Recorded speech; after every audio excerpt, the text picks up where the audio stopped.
ভারত বাংলাদেশের এখন একটি আলোচিত নাম হচ্ছে ময়ূখ রঞ্জন ঘোষ। কে এই ময়ূখ রঞ্জন, কেনই বা তিনি এভাবে মিডিয়ায় অপপ্রচার চালাচ্ছেন, কি তার উদ্দেশ্য, সবকিছু থাকছে আজকের এই ভিডিওতে। আমি যতটুকু জানতে পেরেছি তার সবটুকুই আমি বলবো আপনাদের উদ্দেশ্যে। এতেই পরিষ্কার হয়ে যাবে ময়ূখ রঞ্জনের নেপথ্যের রহস্য। তার আগে বলে নেই, ময়ূখ রঞ্জন ঘোষকে কেন আপনারা সাংবাদিক বলছেন। একজন সাংবাদিক কখনো তিনি তার ব্যক্তিগত মতামত গণমাধ্যমে প্রকাশ করতে পারেন না, এটা সাংবাদিকতার নীতি নৈতিকতাই নেই। ময়ূখ সবসময় গল্প বানিয়ে যে কোনো মিথ্যে বিষয়কে সত্যের মতো করে বা বিশ্বাসযোগ্য করে উপস্থাপন করেন। কেন? দেখুন কিছু ছবি ও ভিডিও।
ময়ূখ রঞ্জনের এ ধরনের উপস্থাপনা দেখে অনেকেই তাকে মলম বিক্রেতা বলে ডেকে থাকেন। মূলত সংবাদের উপস্থাপনায় এ ধরনের ঢং পৃথিবীর কোথাও আছে কিনা তা আমার জানা নেই। তিনি রিপাবলিক বাংলায় এমন রং ঢং করে কল্পকাহিনী বলে ফেমাস হয়েছেন যে সেটা আসলে ভাষায় প্রকাশ করার মতো না। ময়ূখ একজন লেখক ছিলেন, অনলাইনে লেখালেখি করতেন, কয়েকটি বইও তিনি লিখেছেন, তা প্রকাশও হয়েছে। মানে তার কল্পকাহিনী লেখার অভ্যাসটা কিন্তু অনেক পুরনো। স্বাভাবিকভাবেই বলতে হয় যে লেখক সাহিত্যিকরা কিন্তু সবসময় কল্পনার জগতে বাস করেন। তিনিও তেমন কল্পনায় বাস করেন কিনা আমার জানা নেই, তবে একজন বাংলাদেশের নাগরিক হিসেবে এবং আমি নিজে একজন লেখক হিসেবে এটাই মনে করি যে তিনি অবশ্যই সবসময় কল্পনার জগতে বসবাস করেন। তা না হলে বাংলাদেশের প্রতিটি বিষয়কে অতিরঞ্জিত করে প্রকাশ করে মানুষকে তিনি বিভ্রান্ত করছেন, এটাই কিন্তু বাস্তবতা। কিভাবে তিনি মানুষকে বিভ্রান্ত করছেন তার কিন্তু প্রমাণ সহ আমি আপনাদের সামনে উপস্থাপন করব। বর্তমানে ময়ূখ রঞ্জন ঘোষ রিপাবলিক বাংলার সিনিয়র এডিটর এবং হেড অফ ইনপুট। গল্পওয়ালা, কবরের ফেরিওয়ালা এবং বাংলা জানতে চাই, এই অনুষ্ঠানগুলো ময়ূখ রঞ্জনের। মানে গল্পওয়ালা বা যারা কাহিনী বলেন তাদের সব কথা কাহিনী বা গল্প হিসেবে আমাদের ধরে নিতে হবে। আমি যতটুকু শুনেছি, ময়ূখ রঞ্জন ঘোষ বর্তমানে যে বাংলাদেশ, এই বাংলাদেশের কিন্তু তিনি নাগরিক ছিলেন। বিভিন্ন কারণে তিনি সপরিবারে অর্থাৎ বাবা মায়ের সাথে ভারতে চলে যান এবং ভারতের পশ্চিমবঙ্গে কলকাতায় বসবাস শুরু করেন। ময়ূখ রঞ্জন ঘোষ স্নাতক ডিগ্রি লাভ করেন সিটি কলেজ থেকে। তিনি মূলত ইংরেজি অনার্স নিয়ে গ্র্যাজুয়েশন কমপ্লিট করেছিলেন। এরপর লেখালেখি এবং পরে এগিয়ে গেলেন সংবাদ মাধ্যমে। প্রথমে তিনি সংবাদ সংস্থা টাইম নাওয়ে কাজ শুরু করেন। তারপর তিনি বাংলায় এসে রিপাবলিক বাংলার সিনিয়র এডিটর হয়েছেন। এই চ্যানেলের জন্মলগ্ন থেকেই তিনি সিনিয়র এডিটর এবং যতটুকু জানা গেছে যে ময়ূখ রঞ্জন ঘোষের সিদ্ধান্ত অনুযায়ী চলে এই চ্যানেল এবং এসব করে বা এই সমস্ত কল্পকাহিনী বলে চ্যানেলটিকে অল্প সময়ের মধ্যেই কিন্তু তিনি ভারতে জনপ্রিয় করে তুলেছেন। রিপাবলিক বাংলা ভারত থেকে সম্প্রচারিত একটি বাংলা ভিত্তিক সংবাদ টেলিভিশন চ্যানেল। চ্যানেলটির মালিক হলো অর্ণব গোস্বামী, যিনি রিপাবলিক মিডিয়া নেটওয়ার্কের একজন কর্ণধার এবং এই রিপাবলিক মিডিয়া নেটওয়ার্কের মাধ্যমেই কিন্তু এই রিপাবলিক বাংলা এই চ্যানেলটি সম্প্রচার হচ্ছে। এই বাংলাদেশে যে মৌলবাদী সন্তানেরা ঘুরে ফিরে বেড়াচ্ছে, তারা কেন আর বাংলার সাথে চোখে চোখ রেখে কথা বলতে পারছে না? দম থাকলে আর বাংলায় এই মুহূর্তে ময়ূখ রঞ্জন ঘোষ লাইভ স্ট্রিমিং করছে আপনার দেশে, সারা বিশ্বে এই মুহূর্তে আর বাংলা লাইভ স্ট্রিমিং হচ্ছে, আপনারা লিখুন, আপনাদের বক্তব্য লিখুন এবং পাল্টা জামাতিরা নিজেদের বক্তব্য লিখুক, হোক বিতর্ক।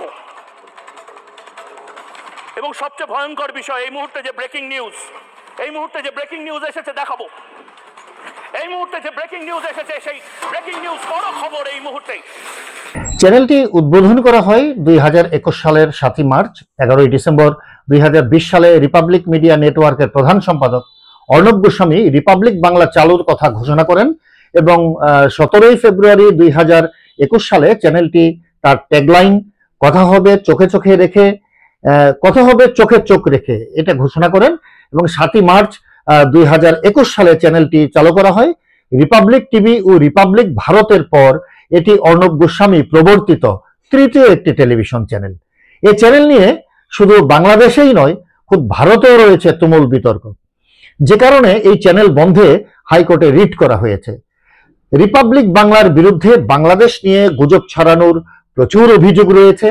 2024 সালের যে আগস্টে আমাদের বাংলাদেশে ছাত্র জনতার গণ অভ্যুত্থানের পরে রিপাবলিক টিভি ইউটিউবে একটি ভিডিও শেয়ার করে এবং তা প্রচার করে যে চট্টগ্রামের লালদিঘির পারে নবগ্রহ মন্দিরে হামলা করা হয়েছে।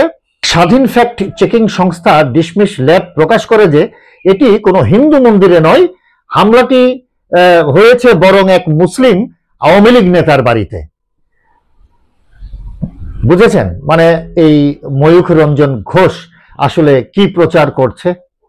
2024 সালের অক্টোবরে এটি প্রচার করে যে বাংলাদেশের অন্তর্বর্তী সরকারের প্রধান উপদেষ্টা মোহাম্মদ ইউনূস মার্কিন নির্বাচনের সময় দেশ ছেড়ে প্যারিসে পালিয়ে গিয়ে সেখানে বসে নির্বাচন পর্যবেক্ষণ করছেন এবং ট্রাম্পের জয়ের পর আর দেশে না ফেরার সিদ্ধান্ত নিয়েছেন। দেখেন, যদিও ডক্টর ইউনূস তখন থেকে দেশেই ছিলেন, কিন্তু বাংলাদেশের অনেক মানুষ কিন্তু এই মিথ্যে সংবাদের জন্য তারা বিভ্রান্তিও হয়েছিলেন। অনেকেই আমাকেও জিজ্ঞেস করেছেন যে প্রধান উপদেষ্টা সত্যি কি দেশ ছেড়ে চলে গেছেন। 2024 সালের নভেম্বরে এই ময়ূখ রঞ্জন প্রচার করে যে বাংলাদেশে ভারতীয় স্যাটেলাইট টিভি চ্যানেল নিষিদ্ধ করা হয়েছে, কিন্তু ফ্যাক্ট চেকিং সংস্থা রিউমার স্ক্যানার, সেটা তারা একটি সংস্থা, তারা জানায় যে বাংলাদেশে ভারতীয় স্যাটেলাইট চ্যানেলগুলোর সম্প্রচার কখনোই বন্ধ করা হয়নি, বরং কোনো তথ্য প্রমাণ ছাড়াই দাবিটি প্রচার করা হয়েছে। এই ময়ূখ রঞ্জন তিনি করেছেন। এখন আপনারা তো ঘরে বসে টেলিভিশন দেখেন, এখনো দেখছেন, বলেন তো যে ভারতীয় কোনো টিভি চ্যানেল বাংলাদেশ কি বন্ধ করেছে? বরং আমি নিজে একসময় ভারতে গিয়ে বাংলাদেশের অনুষ্ঠান বিক্রির প্রস্তাব দিয়েছিলাম কলকাতার অনেক টিভি চ্যানেলকে। কোনোভাবেই তারা আমাদের এক টুকরো সুতোও নেবে না, এমনটাই কিন্তু তখন তারা আমাকে বলেছিলেন। মানে তাদের নীতিতে এটা নেই। নীতিতে যেটা আছে যে ভারত থেকে তুমি কি কি অনুষ্ঠান নিতে চাও নিয়ে যাও, কিন্তু আমরা তোমাদের কোনো অনুষ্ঠান আমরা নেব না এবং সেগুলো নেওয়ার কোনো আগ্রহও আমাদের নেই। 2024 সালের 18 নভেম্বর বাংলাদেশের বিরুদ্ধে প্রোপাগান্ডা ও মিথ্যা তথ্য সম্প্রচারের অভিযোগে এই চ্যানেলের কন্টেন্ট নিষিদ্ধ ও ব্লক করার দাবিতে হাইকোর্টে রিট করা হয়েছে। এবার আসুন, কেন রিপাবলিক বাংলা এমন উস্কানি দিচ্ছে বা আমাদের ভাষায় হলুদ সাংবাদিকতা করছে। ভারতের যে সমালোচকরা আছেন তাদের দাবি এটা সম্পূর্ণ রাজনৈতিক। ভারত বাংলাদেশের রাজনীতিকে প্রভাবিত করা, মোদির পক্ষে ভোট বাড়ানো, যেহেতু সামনে নির্বাচন, একটা অস্থিরতা তৈরি করা, এটাই হচ্ছে রিপাবলিক বাংলার কাজ। এটা কিন্তু আমার কথা নয়, ভারতের অনেক সমালোচকদের কথা। এই ভিডিও কন্টেন্টের কোনোটাই আমার কথা নয়, কারণ আমি সাংবাদিকতা করি। আমি ময়ূখ রঞ্জনের মতো নিজে কোনো কথা বলতে পারি না। প্রতিটি তথ্য উপাত্তের ক্রস চেক করে তারপর আমাদের প্রকাশ করতে হয়। আমি আমার দর্শকদের উদ্দেশ্যে বলবো যে ফেসবুক, ইউটিউব বা সামাজিক যোগাযোগ মাধ্যমের কোনো খবর কিন্তু আপনারা বিশ্বাস করবেন না। আমরা তো সারাদিন ইন্টারনেটে থাকি, আমরা জানি কোন ভিডিও দিয়ে কারা কি প্রচার করছে। খবর দেখতে হলে জাতীয় এবং আন্তর্জাতিক অনেক ভালো ভালো চ্যানেল রয়েছে, সংবাদ সংস্থা রয়েছে, গণমাধ্যম রয়েছে, সেগুলোর খবর আপনারা দেখুন, সেগুলো শুনুন, এতে সঠিক তথ্য জানতে পারবেন। হ্যাঁ, বাংলাদেশ ও ভারতের মধ্যে উত্তেজনা বিরাজ করছে, এটা অস্বীকার করার উপায় নেই। যারা নিয়মিত টকশো দেখেন, টেলিভিশন দেখেন, খবরাখবর পড়েন, এগুলো পড়ে কিন্তু এটাই ধারণা হওয়াটা স্বাভাবিক বা এটাই সবাই মনে করছেন। তবে ময়ূখ রঞ্জনের মতো যারা অপপ্রচার করছেন, এবং আমরা বাংলাদেশের অনেক মানুষ কিন্তু সেই অপপ্রচারের শিকার হয়ে আমরা কিন্তু বিভিন্ন সময় বিভিন্ন মতামত দিচ্ছি। এটা কিন্তু ঠিক নয়। গণপ্রজাতন্ত্রী বাংলাদেশ সরকারের বর্তমান যে অন্তর্বর্তী সরকার রয়েছে এবং বাংলাদেশের যে মিডিয়াগুলো রয়েছে, এই মিডিয়াগুলোকে ফ্যাক্ট চেকিং করতে হবে। প্রতিটি ঘটনার ফ্যাক্ট চেকিং করলে আসল তথ্য বেরিয়ে আসবে, এটাই আশা করছি। তবে বাংলাদেশের মিডিয়াগুলো এখন যেভাবে খবর প্রচার করছেন, এই খবর প্রচার আসলেই তারা প্রশংসার দাবি রাখেন। দর্শক, বিভিন্ন গণমাধ্যম বা সংবাদ সংস্থা বা সেগুলোর খবর কিন্তু আজকেও কিছুক্ষণ আগেও কিন্তু দেখে আমি এখানে বসেছি যে কোথায় কারা কোন খবর প্রচার করছে। তো এখন বাংলাদেশে প্রতিটি ঘটনা নিয়ে যেভাবে সংবাদ মাধ্যমগুলো সংবাদ প্রচার করছে, এটা কিন্তু সাংবাদিকতার নীতি নৈতিকতার মধ্যে থেকেই তারা খবরগুলো প্রচার করছেন। আপনি দেখবেন যে ফেসবুকে এমন কিছু কন্টেন্ট আছে যেগুলো দিলে তারা ইস্যু ধরে। অর্থাৎ আমরা এমন কোনো খবর প্রচার করি না যে খবর শুনে মানুষ বিভ্রান্ত হয়, মানুষের মধ্যে ধর্মীয় অনুভূতিতে তাদের আঘাত লাগে, মানুষের মন মানসিকতার মধ্যে এমন কিছু বিরূপ প্রতিক্রিয়া পড়ে, কোনো গুজব, এই ধরনের কিন্তু খবর প্রচার করা সাংবাদিকতার নীতি নৈতিকতার মধ্যে নেই।